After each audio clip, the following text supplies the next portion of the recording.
Bien le bonjour, j'espère que vous allez bien en cette journée plutôt caniculaire.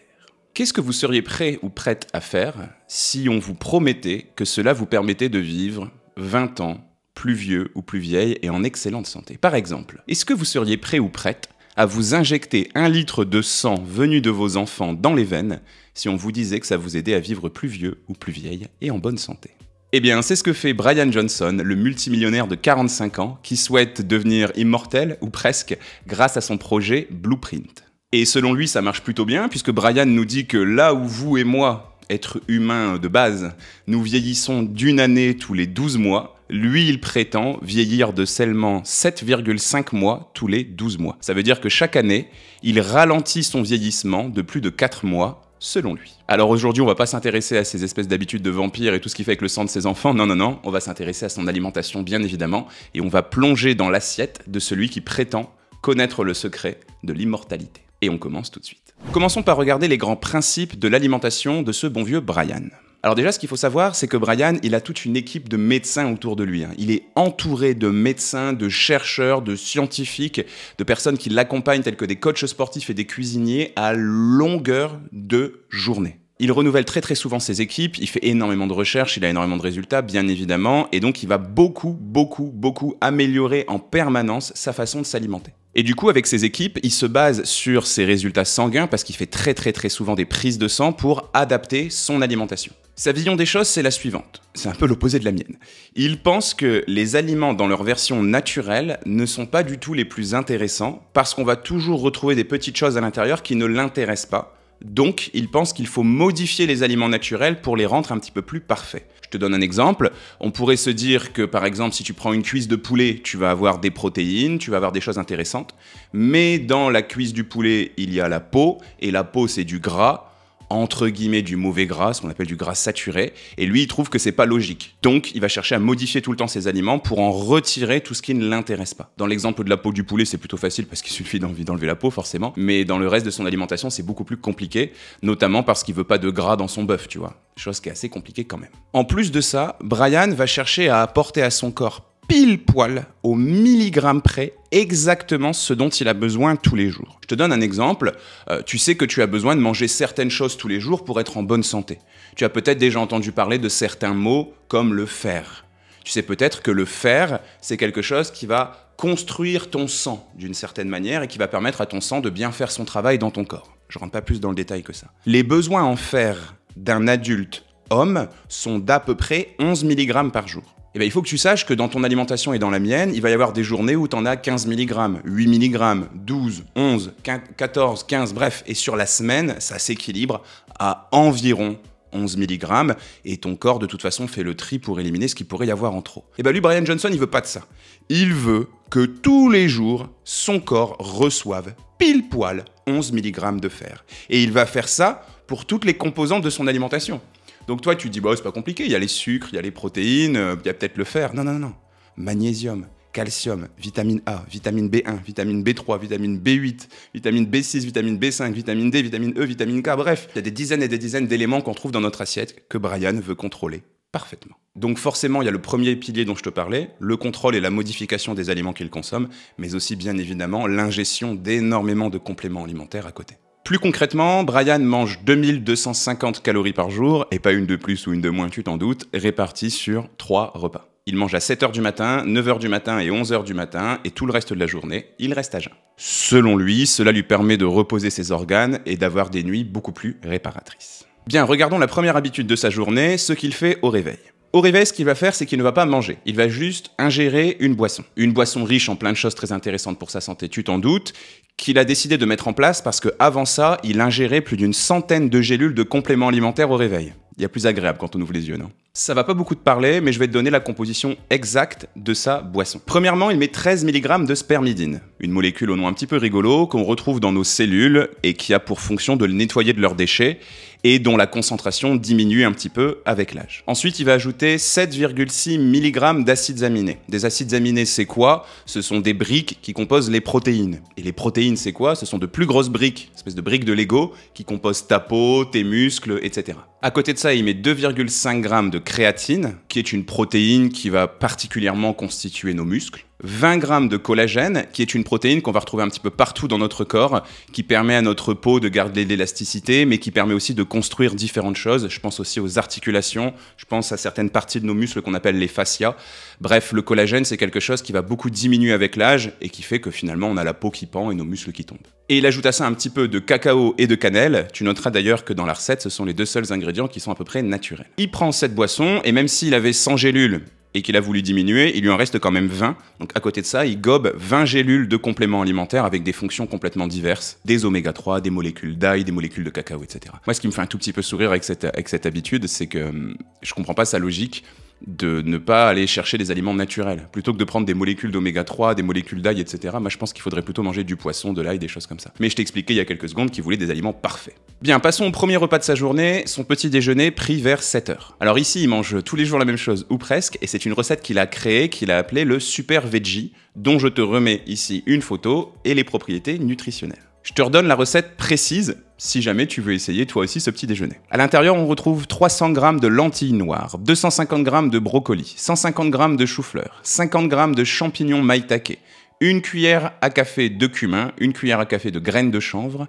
3 g de gingembre, une gousse d'ail, une cuillère à café de vinaigre de cidre, une cuillère à café d'huile d'olive extra vierge et un petit peu de chocolat noir. Je pense que je vais le tester un jour, voir un petit peu ce que ça donne, mais ça me donne pas du tout envie. Dis-moi en commentaire un petit peu ce que t'en penses là. Ce mélange entre des champignons, des légumes, du chocolat, du gingembre, bref, ça doit donner quelque chose de très très particulier. Mais selon lui, c'est un véritable cocktail de vitalité. Parfois, il dit aussi en interview qu'il a un peu la flemme de manger ça tous les matins. Du coup, ce qu'il va faire, c'est qu'il va prendre tous ces ingrédients, les mettre dans un mixeur, tout mixer et en faire une boisson. Moi, ce qui me dérange encore une fois ici, c'est qu'on est sur sa deuxième prise alimentaire de la journée et on est encore une fois sur des boissons, on est encore une fois sur des aliments liquides, donc des choses qui forcément ont été un petit peu détruites, qui vont être plus facilement digérées.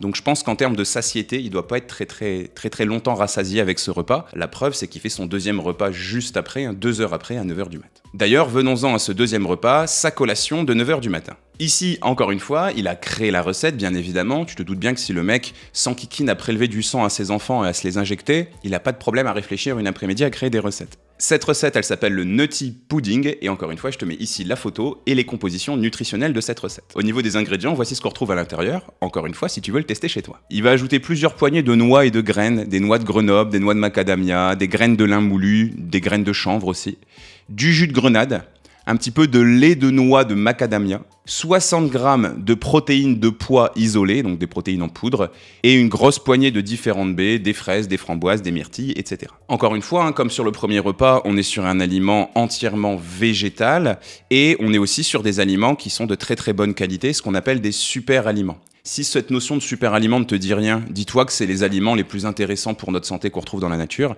et dis-toi aussi que j'ai fait une vidéo sur le sujet que je t'invite à aller voir. Ici, ce repas me paraît quand même un petit peu plus intéressant parce qu'on va quand même retrouver des aliments un petit peu moins transformés. Les baies qu'il met à l'intérieur sont intactes, les noix qu'il met à l'intérieur sont intactes, les graines aussi. Donc ça, c'est quand même quelque chose qui va être assez intéressant pour protéger l'intérêt nutritionnel de ces différents ingrédients. Et puis, on a quand même un cocktail assez intéressant ici parce qu'on a du sucre naturel plutôt de bonne qualité, avec les quelques fruits qu'on va retrouver.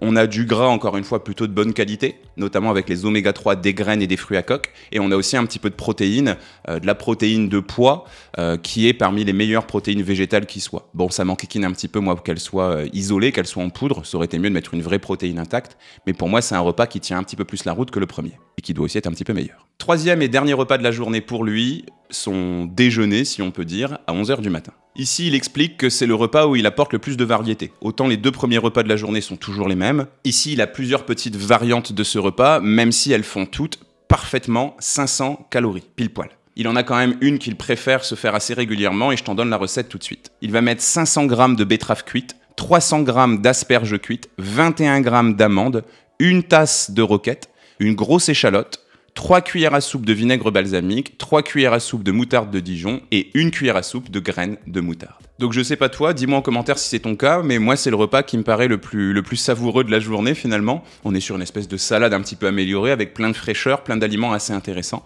Donc je pense que par rapport aux 2 autres repas, c'est celui qui a le plus de facilité à consommer. En tout cas, personnellement, ce serait mon cas. Encore une fois, moi la question que je me pose ici, c'est l'aspect satiété de ce repas, parce que c'est quand même un repas qui est très végétal et dans lequel on a vraiment très peu de gras et très peu de protéines. Or, c'est vraiment le gras et les protéines qui vont apporter beaucoup d'énergie à notre corps finalement. Mais je suis pas le seul à penser ça. ça, je pense que Brian en a fait le constat aussi, parce que finalement, la prise de ce repas, elle va s'accompagner par la prise de 11 différents compléments alimentaires entre la fin de ce fameux repas vers 11h et le moment où il va aller se coucher.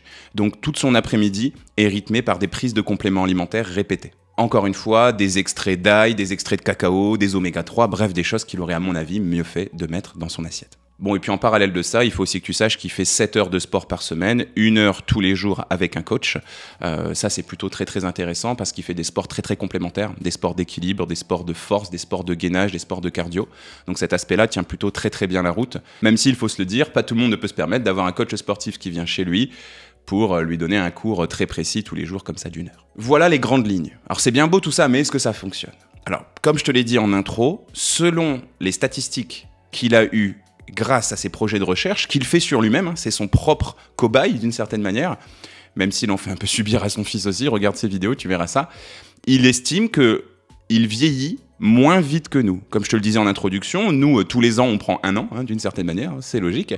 Lui, il estime que tous les ans, il ne vieillit que de 7,5 mois. Donc finalement, il gagne plus de 4 mois et demi d'espérance de vie chaque année. Avant qu'on aille un peu plus loin, je vais faire un test que j'ai fait avec ma femme. J'ai montré la photo de Brian Johnson à ma femme. Alors oui, il faut pas juger sur le physique du tout, mais j'aimerais que tu me donnes un petit peu mon avis sur ce que tu penses de son visage. Qu'est-ce que tu penses de lui? Ma femme le connaissait pas du tout. Moi, ça fait longtemps que je le suis parce que je le trouve très intéressant, mais très flippant aussi. Et ma femme m'a dit qu'elle trouvait qu'il avait un visage presque pas naturel, qu'on voyait qu'il y avait quelque chose d'un peu inquiétant, comme si c'était un cyborg qui nous regardait. Et elle trouve même qu'il fait pas forcément beaucoup plus jeune que 45 ans. On dirait plutôt qu'il est plus vieux que 45 ans, mais il y a quelque chose de transformé dans son faciès. Encore une fois, le but, c'est pas du tout de juger le physique des gens, c'est pas du tout la valeur de cette chaîne, mais j'aimerais bien que tu me dises en commentaire qu'est-ce que tu penses de son visage.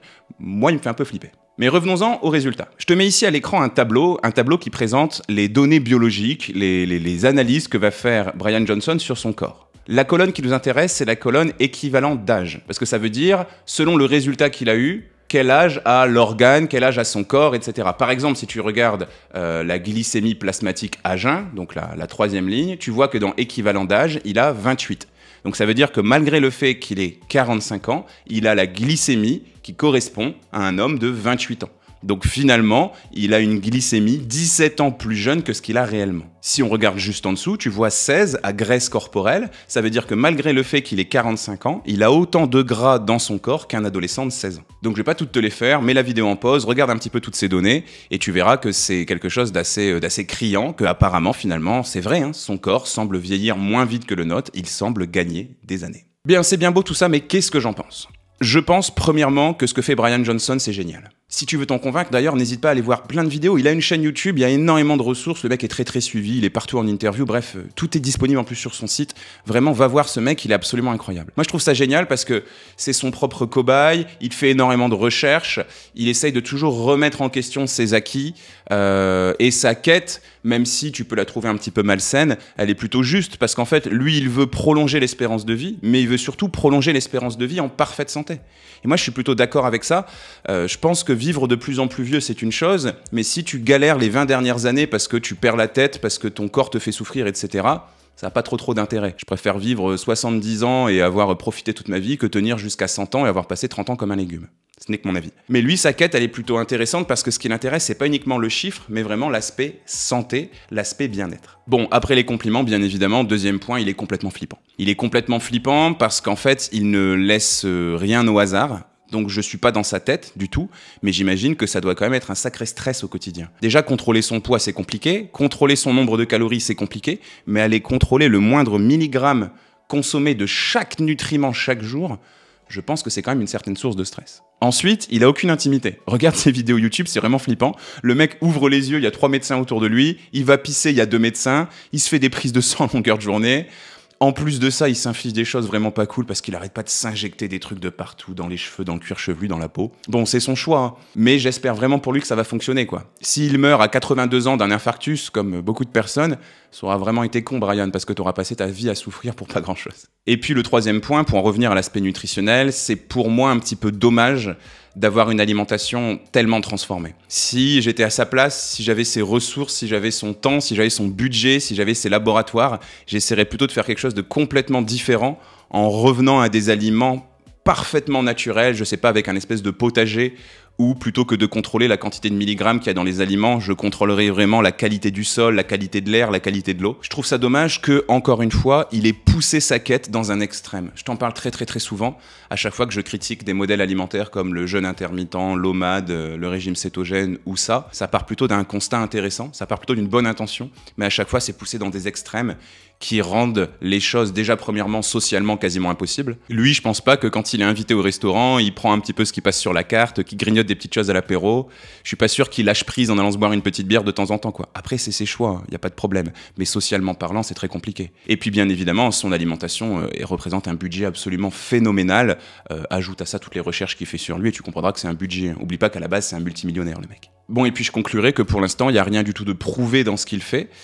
Forcément, hein, on n'est qu'aux prémices de ses expériences. Donc suivons-le de près, regardons un petit peu ce que ça donne dans quelques années. Et qui sait, peut-être qu'il aura vraiment découvert quelque chose de très intéressant qui va faire avancer la science dans la bonne direction et qui surtout va faire avancer l'être humain dans la bonne direction aussi. Si cette vidéo t'a plu, n'hésite pas à aller te renseigner sur Brian Johnson, et si le fait de vivre plus vieux grâce à ton alimentation t'intéresse sans forcément en faire autant, je t'invite à passer sur le site lenutriscope.fr où tu trouveras des programmes pour les hommes, pour les femmes et pour les femmes ménopausées, au sein desquels je vous apprends pas à votre rythme, à manger équilibré pour être en parfaite santé. Si cette vidéo t'a plu, je t'invite à laisser un petit like et à me le dire en commentaire. Tu peux aussi t'abonner à la chaîne si c'est pas encore fait. Moi je te retrouve ici 2 fois par semaine et tous les jours sur mes autres réseaux sociaux. Salut!